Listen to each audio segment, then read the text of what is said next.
Well, howdy. Welcome to my calculus conundrums on limits. As you know, I'm the perfect square, and today we're going to talk about finding limits using the replacement theorem. Now, the replacement theorem is actually pretty simple to use, but let me just read you the definition. Let C be a real number, and suppose f of x equals g of x for every number in its domain except for this number c. Then if the limit of g of x exists as x approaches c, then the limit of f of x also exists, and the two limits are the same value. So if you can find a function that matches this other function, then they're everywhere except at C, then their limits will match. Okay, now there's actually two techniques that are used for finding the replacement function. And one technique is, I call it the cancellation technique.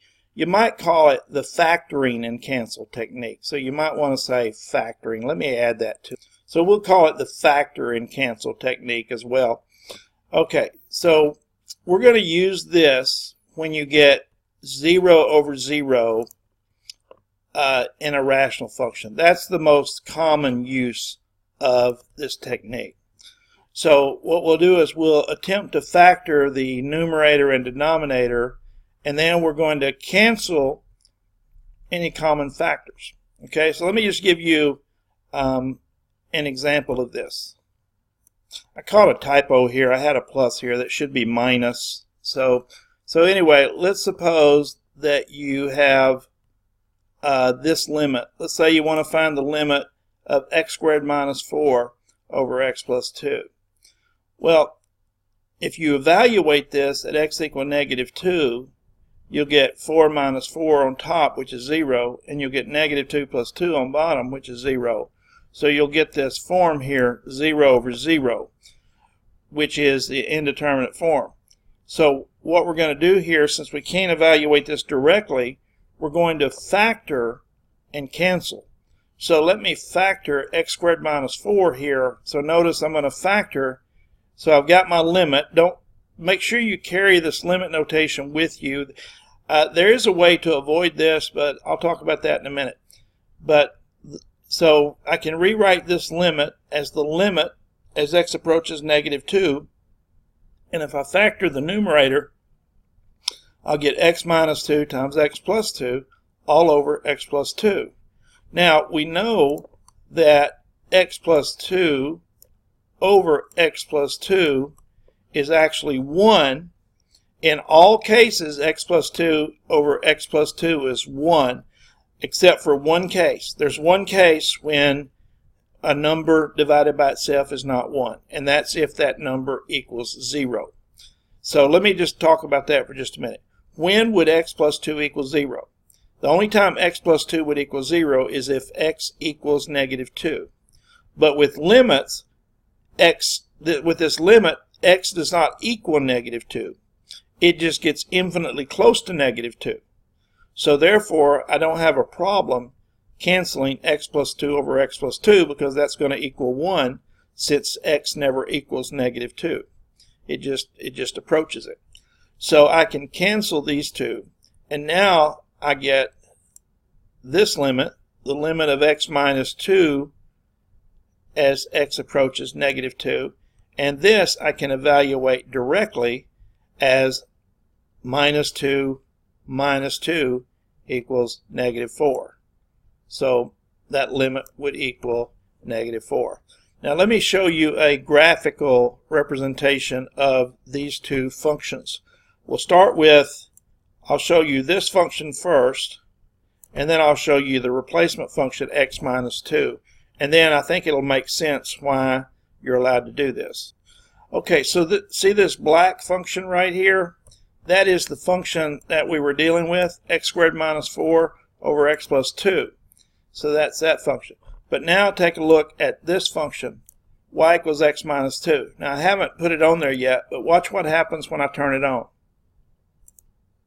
See, you see it covering it up? It's the same function. So these two functions are identical functions except at x equal negative 2. That's the only place that they're not identical. See, because this function, remember at x equal negative 2, let's see if I can show you, at negative 2, this function is undefined. So this function up here was undefined at negative 2. But this other function, when x is negative 2, it equals negative 4. So that's the only difference between these two functions, is that this function has a hole at negative 2, and then this function doesn't have a hole at negative 2. It actually has a value at negative 2. So hopefully that helps you understand why I'm allowed to replace this function with this function in the limit concept. Okay, here's another one. This is very similar to the one that I gave you up there, except it's just kind of flipped over, and one of it says x minus 2 instead of x plus 2. But if you take a look at this function, you'll see that if you let x, if you tried to evaluate this directly, you would actually get 0 in the numerator, and you would get 0 in the denominator. So you would have that 0 over 0 indeterminate form. So we need to come up with a way to rewrite this function. In other words, find a replacement function to it. Now, I told you up there in that previous example to make sure if you do it like this, you carry the limit concept all the way through each step until you evaluate the limit. Once you evaluate the limit, like I did here, you don't need it. Now, another approach to doing this is just take this function and move it to an area of your paper, and then just work with that function until you can simplify it. So here I'm just going to take this function x minus 2 over x squared minus 4, and then I'm going to factor the denominator into x minus 2, x plus 2. And then in this case, I know that x minus 2 divided by x minus 2 is 1, as long as x does not equal 2. And we know x doesn't equal 2, it just approaches 2. So now, since that's 1, I can write this as 1 over x plus 2. So that way I can replace x minus 2 over x squared minus 4 with 1 over x plus 2. So finally, what I'll tell you is that in evaluating this limit, I can actually replace the function x minus 2 over x squared minus 4 with this function 1 over x plus 2, and then I can evaluate that function directly by just plugging 2 in for x, and I get 1 over 2 plus 2, which is 1/4. Okay? You can read my summary at the bottom if you want. Just pause the video and read it, but I'm not going to read that to you. All right, let me show you one more example. Let's say that I have x cubed plus 27 over x squared plus 2x minus 3. Now, again, if you tried to evaluate this directly, you would actually get negative 3 cubed would be negative 27. So you'd have negative 27 plus 27. So that would give me 0 in the numerator. And then if you plug negative 3 in here, you get negative 3 squared is 9. And 2 times negative 3 is negative 6. So you get 9 minus 6 minus 3, which would also be 0. And so you would get 0 over 0, which is that indeterminate form.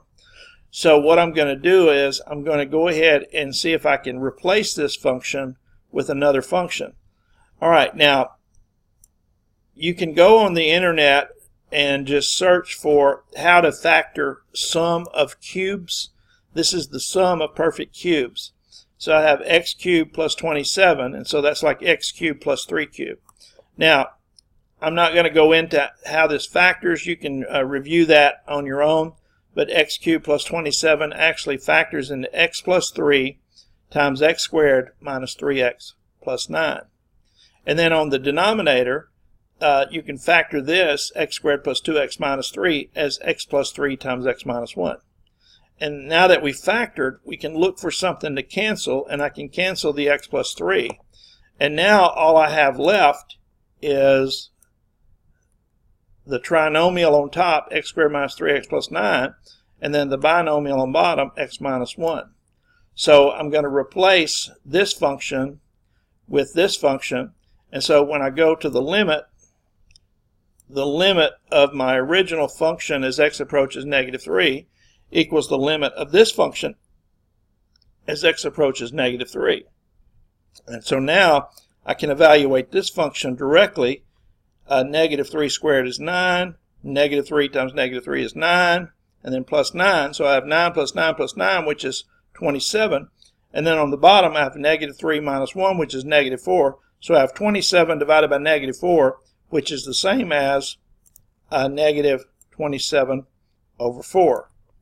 Okay, so that's how you evaluate, use the replacement theorem by factoring and canceling your common factors. Now in the next video I'm going to continue using the replacement theorem, but in the next video I'm going to show you how to do a second technique, and that's called rationalizing the numerator or rationalizing the denominator. So we'll discuss rationalizing in the next video in order to get a replacement function.